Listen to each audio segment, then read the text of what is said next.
Hello, can you hear me? Yes, hello. Hello, how are you all doing? Good, and you? Good, thank you, thank you, thank you. Let me begin by showing you what we have. We'll be covering what you need to do this week. So I'm going to take you to the school website. What is it? This dashboard right here. And so let me share it. I think I opened it just now. Okay, let me try this again. Just give me one. I think I got it. Yep, this is the website. Your class is here. You can see the screen with the announcement, I believe. Yeah. So the this is week 14. So the reading material for the week is chapter 13 of the course textbook. And then the homework is homework 12, which is due on the April 16th. And now we can begin. Tonight we'll be focusing on diversity. Diversity. So that is main thing we'll be working on tonight. I think I have your names so far. I have Tisheba, Veronica, Tonya, Hassan, Sasha. That's what I got. Oh, I think more people came in. Morrison. Okay, let me see. Morrison. Corey Morrison. Or is it okay right here? All right. Let us begin. One more time.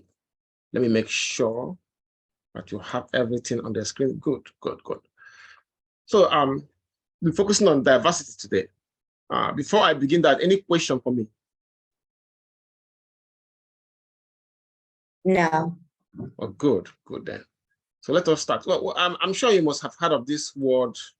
All of you must have heard of this word, diversity.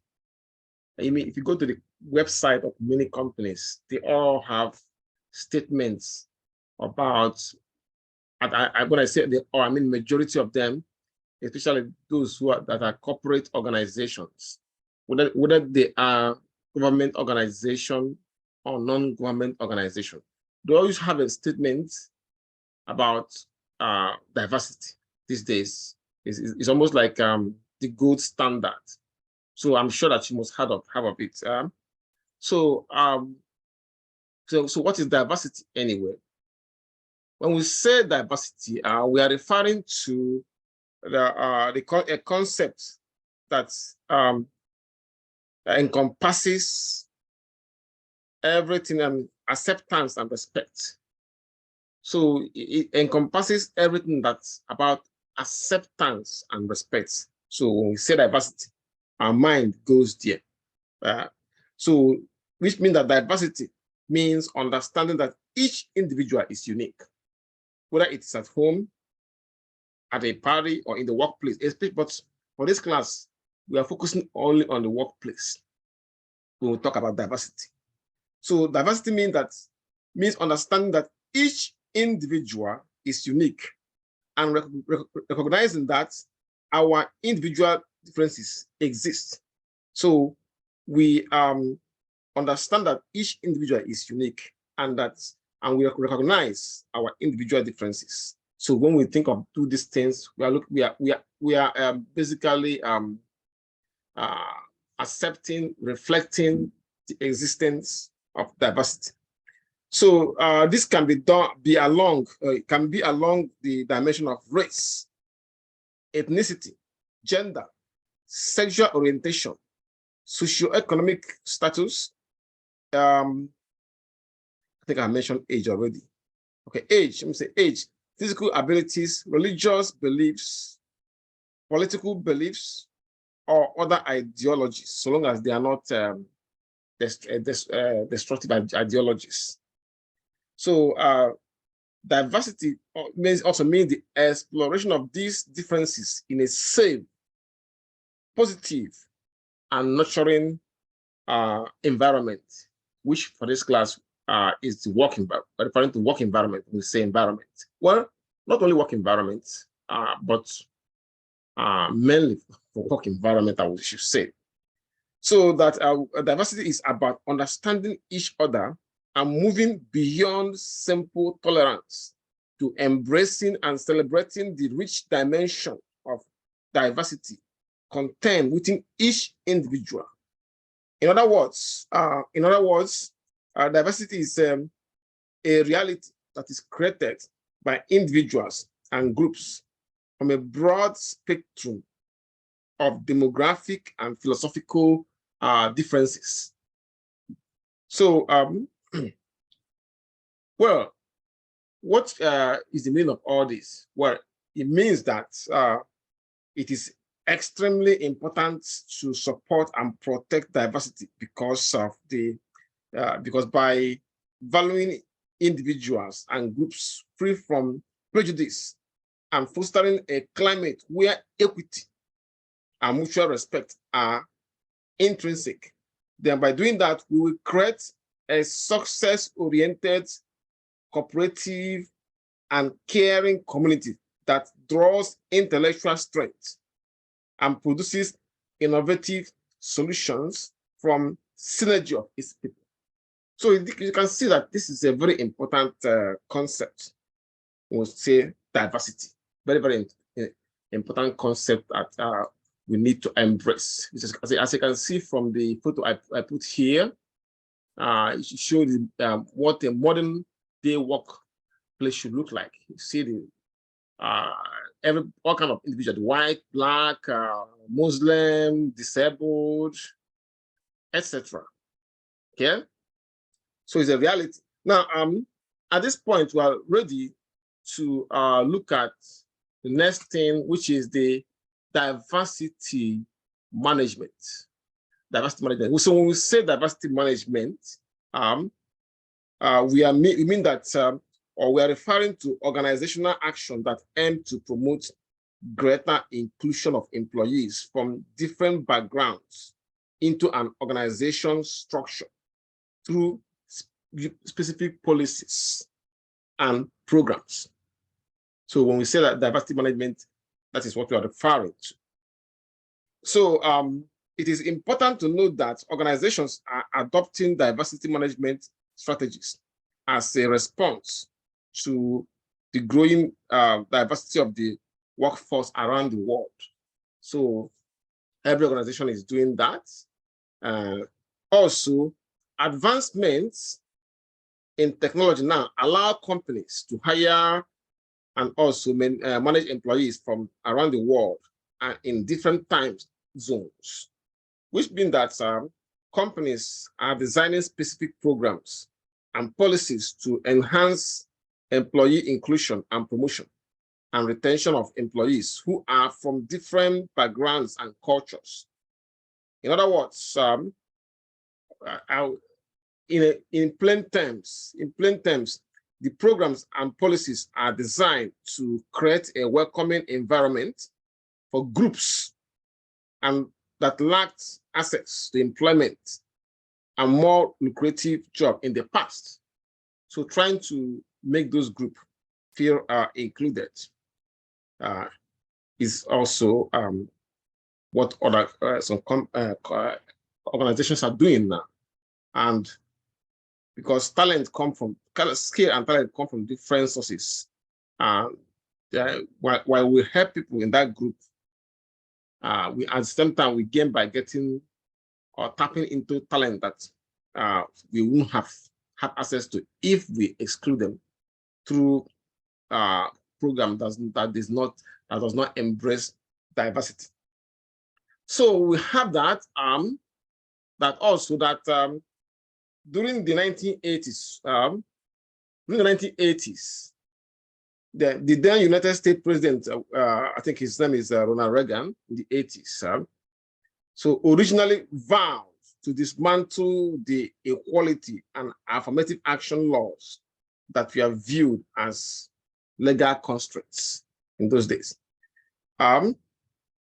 So equality and affirmative action employees presented the argument that diversity management should be seen as a competitive advantage to US companies instead of being viewed as legal constraints.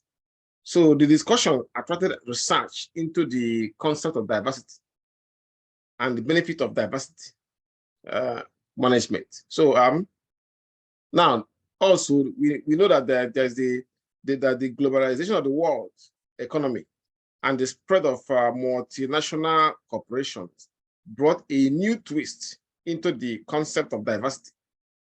So in that diversity management does not solely refer to heterogeneity of the workforce in one country, but to workforce composition across different countries. So eventually what happened is that now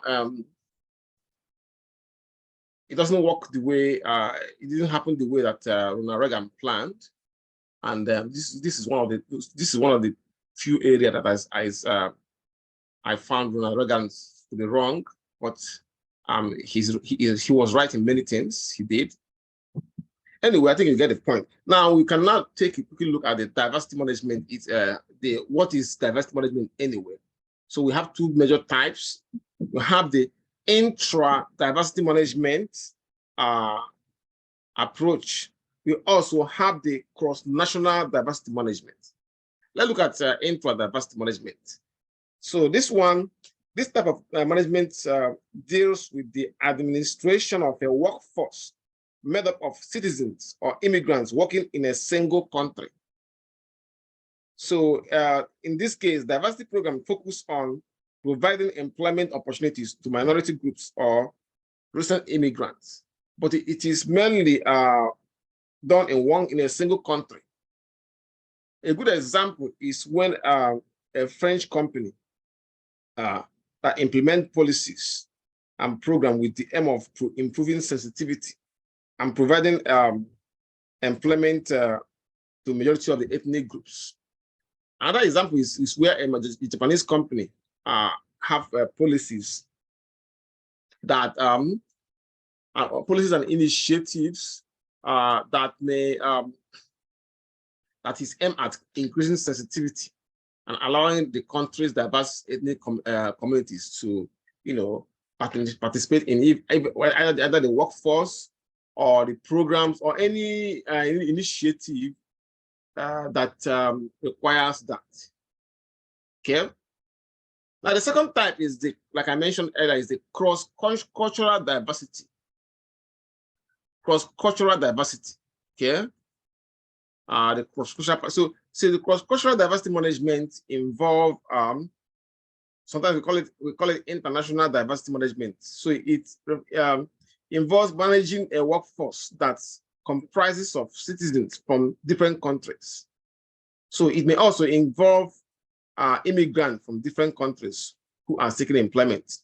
And a good example here, I used a US-based company with branches in Canada, Korea, and China, whereby the company establishes diversity programs and policies that we apply to its US headquarters, as well as their branches overseas. So now we're now ready to take to explore the characteristics of diversity management. The first one is voluntary.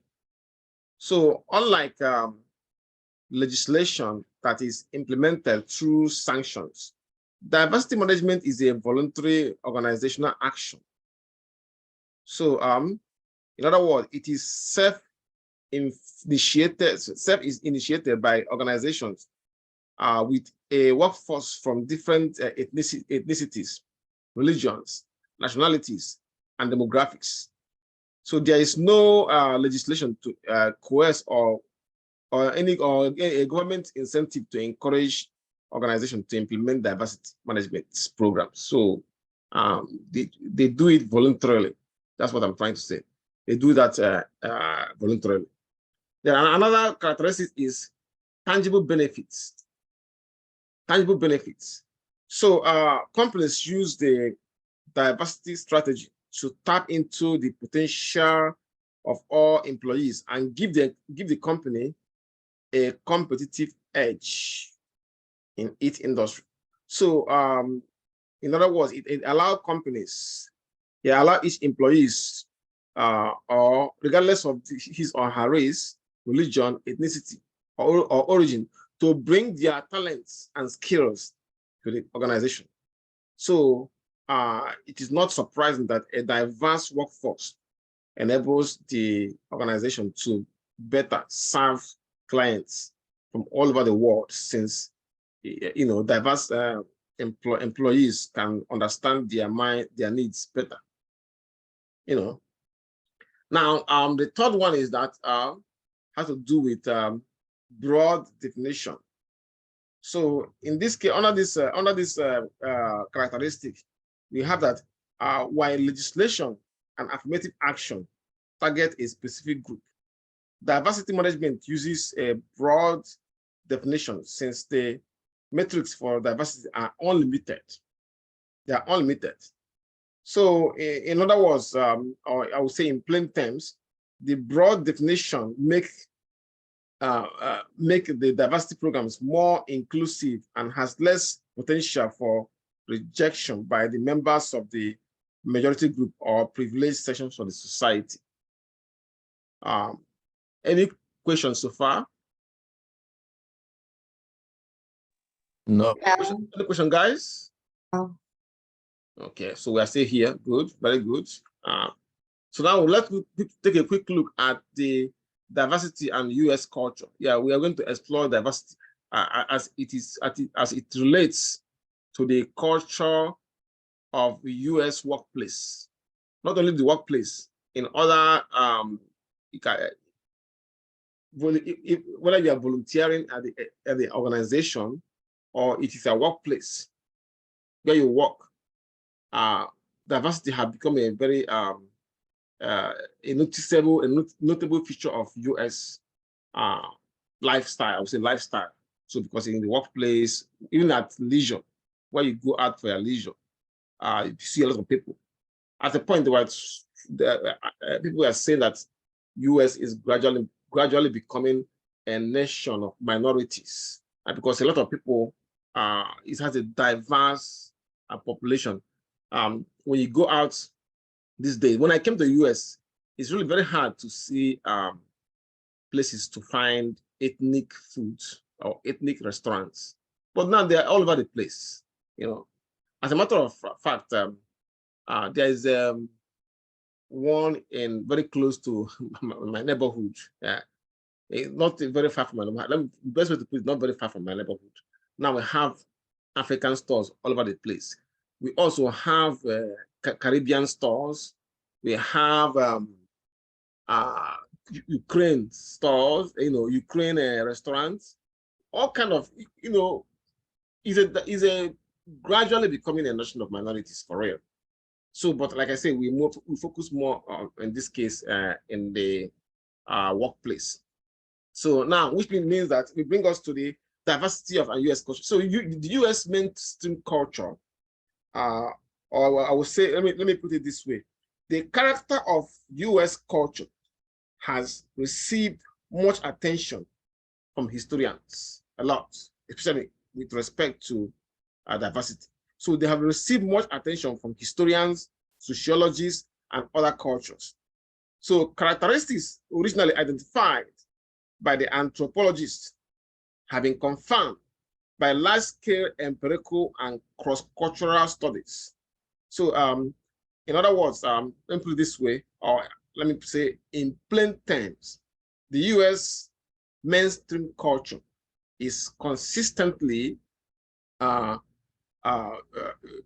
described as being individualistic. Yes, we have individualistic culture in US. That is the dominant culture before large-scale influx of immigrants with different cultures that we had before. Now, now we can say egalitarian, we can add egalitarian, pragmatic, hardworking, action-oriented, data-based, and amenable to change. Okay, so that means there's one word, one concept that describes all these things that I just mentioned. It is called diversity. So people of Hispanic origin, or people from African, Asian heritage, etc., now constitutes at least 50% of all new workers in America. And half of all these new employees are women. So let me, I say 50%. I mean, well, I wanted to say 35%. So people from Hispanic, African, and Asian heritage now constitute at least 35% of all the new workers in the US. And half of all these new employees are women. So nearly one in six. That is, which is almost 1 in 6. It should be how many percent? Well, let me see if I can use this this calculator to show you what 1 in 6 means. Just 1 minute. Share this 1 minute. Let's say open Google. All right. Open another place. 1 in 6. Yes, most. I don't know if you can see this. Yeah, I think you can. All right. So 1 in 6 means 1 divided by 6. So about 17%. That's what it means. About 17%. So 1 in 6 Americans workers are foreign born. About 17%. Well, this was like when I made this lecture note, it is about 2 years ago. See, it's larger than that now. So the US is composed is composed of more minorities, recent immigrants, and women than ever before. And this is a pattern that is expected to continue to grow, you know. But currently, two-thirds, that means about 60-something% of global migration is into the United States.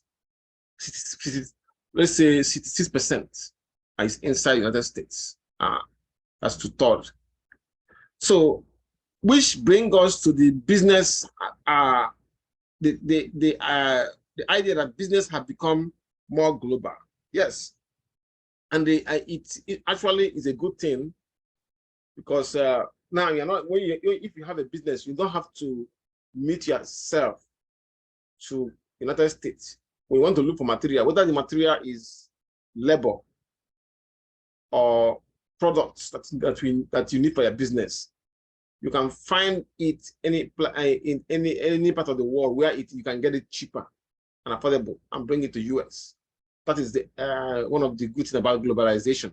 So in the process of building your business by using products or services that are affordable, your business, you are benefiting from there, and at the same time creating jobs here and and abroad. So a lot of people benefit. Some people can make an argument that the developing countries or third world countries benefits more from globalization. Yeah, that is true, but that doesn't mean that US does not. US benefit a lot from globalization. Many things we enjoy today, for example, the smartphone. The smartphone that we enjoy today, everybody can afford it because of the fact that's globalization. Now, instead of making it between you and me, we know that's labor, because something that you can pay at your place of work. At least some people make $15 an hour. In some countries, most countries, they don't make up to that $1 an hour. So that make it easy for companies like Apple, Google, even big stores like Walmart to source material where it is cheaper, bring it here, and then put it in their stores. And that means that we can afford it. If they want to rely only on US raw materials, US workers, those things will be so expensive. It should be so expensive. This smartphone will cost like ×3 the current price, and not everybody can afford it. Even the service, the phone carrier like the AT&T, Verizon, some of the product they use for the transmission and other things, some of them are sourced outside the country, like the chips they use. And yes, of course, US makes chips, but the country that make chips are better, like Taiwan, you know. So all those things, so the whole world is connected like a global village, and everybody benefits at the end of the day. Yeah. So let's look at how the world has gone global. I just mentioned it. So we have that that the business had become increasingly global, like I mentioned, with leaders challenged on how to effectively, leverage the wide variety of people and custom. You have that more than 100,000 US companies are involved in worldwide ventures that were worth over $1 trillion.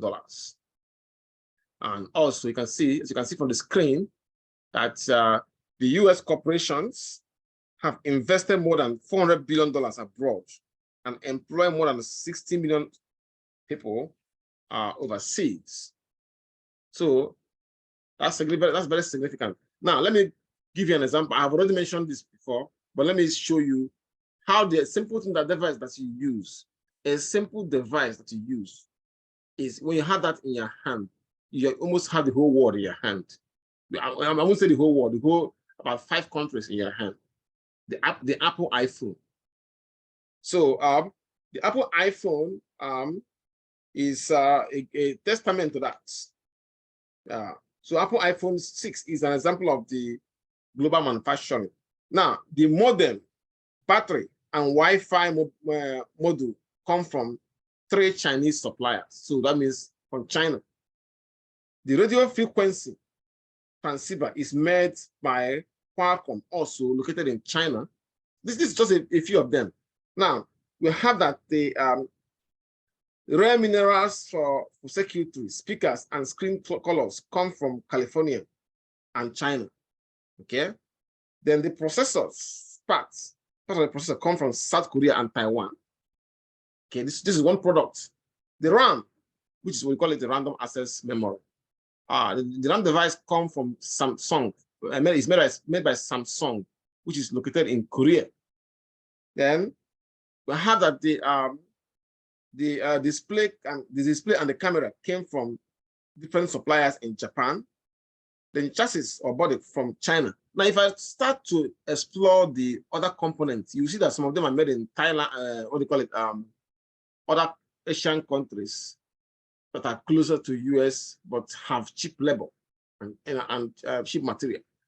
So maybe after they assemble, then they bring it here, then add more value to it, and then you get it. So all these sources make it possible for almost everyone to be able to afford to have a smartphone, because they can make them with the price for them, so they can take advantage of this lower cost of labor and other things. So that means a survey of about 500 largest corporations in the world show that having competent global leaders who can lead across cultures is the most important factor for business success. Okay. So we'll lead us to what we call cultural competency. Cultural competency. Well, when we say cultural competency, we are referring to being aware of your own cultural beliefs and values and how this may be different from other cultures. So be aware of those cultural values and how they may be different from other cultures. So including being able to learn about and honor the different cultures of those you work with. See, that's cultural competency too. So it means an awareness of and a willingness to investigate the reasons people of another culture act as they do. In other words, cultural competence also means the ability to understand, appreciate, and interact with people from cultures or belief systems that are different from one's own or our own. So we call it cultural competencies. So it is not unusual for members to view anyone or any group with different ideas or customs as slightly out of their mind, improperly brought up, or irresponsible, or psychopathic, or politically motivated to a point beyond their redemption, or just plain inferior. As a matter of fact, when I came to America, what I experienced was actually culture shock. A lot of things that we done here are different from the way we do it back home where I come from. So cultural competence means that you have to understand that this is a fact. So you have to appreciate it and respect it, and don't look down on people who have culture that are different from your culture, you know. So I really did, and I'll give you an example of what I did or how I experienced it. I started teaching at US. I started teaching at the public school. I worked with the public school as a substitute teacher for 3 years. So I saw that the way students talk to their teachers, and then the way the students behave in the classroom is totally different from where I come from. Where I come from, teachers are almost like a god, you know. If you compare the degree of respect that teachers have where I come from to what they have here, it's much more. I would say that they have a better deal where I come from with respect to the way students respect them than here. Even though teachers here work harder, they work really hard. They're almost like a family member, you know. But yet they get more respect. I mean, from my own experience, from where I come from than here. So it was a shock for me how the way that the student talk to teachers. You know, a teacher give you even me give you an assignment to do it. You say, I don't want to do it. Why? Because I don't feel like doing it. What? You know, back home you can't even say that to a teacher, but it's happening here. So, but eventually I realized that this is the way things are done here. So you have to get acclimatized to that. Yeah, you know. Now I will have the cultural competence. So that's what cultural competence is about. So the cross-cultural leader, a leader who wants to be a cross-cultural leader or a good leader, let me say a good leader, must avoid this tendency and be patient, understanding, willing to learn, and be flexible. So so we can now look at some of the competencies that are needed by cross-cultural leaders in a world where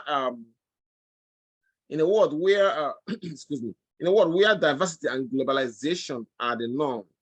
The future won't resemble the past. It won't. And researchers have 6 competencies needed by cross-cultural leaders. One of them is understanding the business, political, and cultural environment worldwide. So understanding the business, political, and cultural environment worldwide. Another one is knowing the tastes, trends, and technologies of other cultures. Then we have another one is to work simultaneously or working simultaneously with people from many different cultures. Number 4 is adapting to living and traveling in foreign lands, and then learning to relate to people from other cultures on the basis of equality and mutual respect. Now, the last but not the least is understanding the influence of culture on human behavior. Yes, understand the influence of culture on human behavior. For example, if you have a place like Japan, silence is valued so much in Japan because they see if you are silent, they see that they see it as being respectful, and you know it also means that the listener who is considering what you are telling him or her, But in the United States, silence means a different thing. It means a sign of disinterest or disagreement.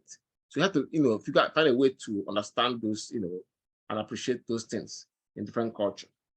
So which brings us to the appropriate and inappropriate behavior among different cultures. As we know, our global leaders need to understand the importance of national cultures, including perceptions and preferences embodied in language, interpersonal space, communication, time orientation, religion. So I have this in shown in table 1, and I entitled it cultural do's and don'ts. For example, in Buddhist culture, like culture from people like from India and some part of Asian cultures, never touch someone's head, because it's sacred. Now, in Muslim cultures, never touch or eat with the left hand. So because it is thought to be unclean. Also, Muslims have tried to avoid scheduling a busy day of activities on a Friday because Friday is their Islamic Sabbath day. Now, in Germany, in a place like Germany, you don't point your finger towards yourself because if you do that, you're insulting the other person. Okay, so there are these cultural nuances different, and you have to appreciate them and then respect them. Especially if you have a diverse workforce that contain people from different cultures under you. So in addition to cultural customs, language differences can also lead to misunderstanding. For example, in America here, the phrase "to table something" means to put it off until later time. So if you say to table this problem, that means you are putting it off, you are postponing it. But in European countries, to table something means to discuss it right now. Okay. Now there are other cultural do's and don'ts. Like in Britain, you can say please and thank you often. They like it, but don't ask for personal questions. They don't like that. In China, you can print your business card and stationery without black colors, black borders. Border. They don't like it. If you use black borders, it is associated with debt. So if you give a Chinese person a business card that have black borders, that you almost kill that client. You lose that client. It's only if the client understands that maybe this is a mistake from you. You don't really get the customer. But that is customer.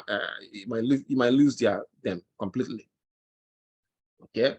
Now, we'll be looking at a brief history of diversity, as we come in. Now we have less than 1 minute, so I'm gonna time it off. But please wait for 10 minutes and log back in. Okay. Hello. Hello. Can you hear me?